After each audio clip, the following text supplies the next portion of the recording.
Welcome back. You're still watching TVC Breakfast. Now, the Global Trade and Investment Conference is an initiative that aims to connect Africa and the Caribbean to the global diaspora. Now, this is where investors, entrepreneurs, and policymakers and visionaries come together to build opportunities that create jobs, drive innovation, and grow our economy. Now, the event also marks a strategic opportunity for Nigerian business to access Caribbean markets, forge new partnerships, and position themselves at the center of an emerging African-Caribbean trade corridor valued in the billions. Now, this year's event themed Reclaiming Our Atlantic Destiny, Build, Connect, Renew is more than just a ceremonial gathering. It serves as a gateway to billions in potential trade, investment, and cross-sector collaboration between Africa's largest economy, Nigeria, and the 15-nation Caribbean community. Now, joining us for this conversation is the President and CEO of Guba Enterprise, Lady Dentaa Amoateng, MBE. Hey. Now, Kwaba. Thank you. I'm going to tell you a little secret. It's so beautiful to have you on the show. Oh. Being Ghanaian, I used to work at Metro TV, and those times I used to see you, and I'm like, who is this beautiful lady? Oh. She was doing an amazing job. I don't know if you still present in Ghana. I am. You still do? I have my own show. Yes. She's fantastic. I'm not going to lie. But once again, welcome to the show. And we're happy to have you in Nigeria. I know. I'm excited to be in Nigeria. It's my first time in Nigeria. I know. Have you tried the jollof quickly? Where are we staying at? I'm staying in the middle. Yesterday I posted that Nigerian jollof was the best, and the calls they've told me they're calling my foreign minister to take my diplomatic passport back. You know, when they ask me here, I just say, you know, the best of both. But let's go into the conversation of today. You know, you've been doing a great work for people in diaspora, even Ghanaians in the UK. Yeah. You make sure that they remember their roots, which is beautiful. Now we're talking about Guba. Guba has been doing that as well, and we're seeing this with the Caribbeans as well. I want you to just quickly expatiate, you know, what this means, you know, for you and the organization, and also people in diaspora. Yes, I think. Thank you so much for having me. Yeah. You know, I think that we have a large diaspora out there. How do we, you know, connect with our diaspora? How do we engage with them to come back and look at the opportunities on the continent? And so we've done Guba in the UK, we've done it in the US, Rwanda, Ghana, and for the very first time we're going to the Caribbean. Why? Because our people are there. You know, we have ancestral ties with the Caribbean. How do we look at opportunities that is there and create bilateral ties with them? And you know, we saw that President Tinubu was given a knighthood in St. Lucia. These are some of the ties and the conversations that we need to be having. How do we ensure that, you know, when you look at the Caribbean, it's more tourism. There's no agriculture, really.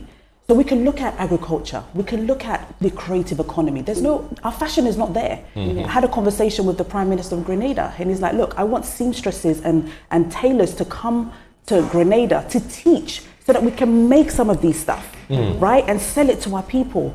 And so there's a lot of conversations happen. Ghana are sending nurses to Barbados. St. Lucia have come. They want nurses. Grenada are now asking for nurses from Ghana. And so these are things that we can start working on, and the opportunities that we can look at. It's important. Look, it's 400 years this year since the Brits entered Barbados. 400 years later, Africa is going to Barbados to look at trade and investment opportunities. And I think we need to, when we talk about Pan-African, we can't talk about Pan-Africanism and leave the Caribbean out, because our people are there. Yes, our people are there, and I'm wondering why we waited 400 years to to start thinking about that. And when we look at the other side of it, Africa now, right now, is like the beautiful bride. Everybody wants to woo Africa. And so it is quite instructive to see that Africa is wooing the other side of Africa that's not in Africa, if I can put it that way, because our people are there, we have similar cultures, and so on. I'm happy you talked about nursing, you talked about tailors and so on. What other areas of collaboration can we create, you know, between Africa and the Caribbean? I was saying that, look, Africa, there's we're doing a lot of things. We can have our raw products, take it to the Caribbean, and the Caribbean can send it out. Caribbean has access to 44 million people. And so if you have a product here, you can do the finishing in the Caribbean, and they can send it to Latin America, and the Caribbean. So there's access. That's a real good idea. Do you understand? There's access, and so I think that's what we're missing. Look, we need to do treaties. We need to look at visa. Even Africa, we block ourselves with visa. Yeah, exactly. Which is not supposed to be. This is not. It's not supposed to be. It shouldn't be. Yes. You know, and it's the same with the Caribbean. We need to make sure that they're given free access for us to be able to come. And you know, once they give us free access, how do we get there? There's no direct flights. And I think that's a blockage. I think one of the Nigerian airlines has decided to do direct flights. I've seen. I hope it's going to happen this year because it's been. It should. We're hopeful. It should. Because that would break the chain of us being able to trade amongst each other. Yes. And you know, for us at Guba, we're doing a charter flight to the Caribbean. Direct. It's only 8 hours. Why spend 23 to 30 hours to get to Barbados? We're going round. That's how they've always blocked us from working with each other.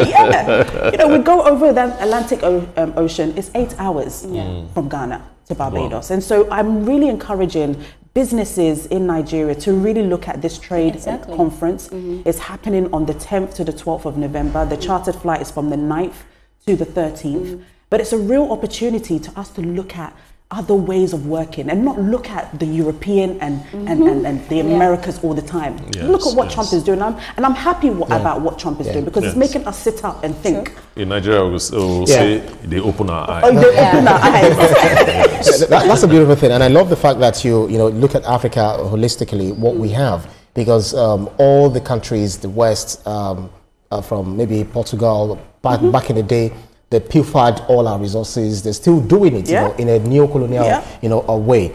But the issue of opening the border, which we should not have in the first place, is also causing a problem. So, are you going to be discussing all of these vis-a-vis areas that you think that promises, the areas, you know, for economic cooperation between Africa and the Caribbean, such as the culture, investment, and cultural exchange, actually, investment, etc. Which one do you find most significant among all of this? I think the cultural exchange is really important. Learning about each other. One of the things that I learned when I've been to Barbados 3 times now because of the event is that they still say the Africans are coming. There's still that knowledge gap about you're African as well. It's not that Africans are coming, you're African as well. And I think there needs to be that education, right? So us to relearn about each other, relearn about our history. We know what we went through. We're both resilient.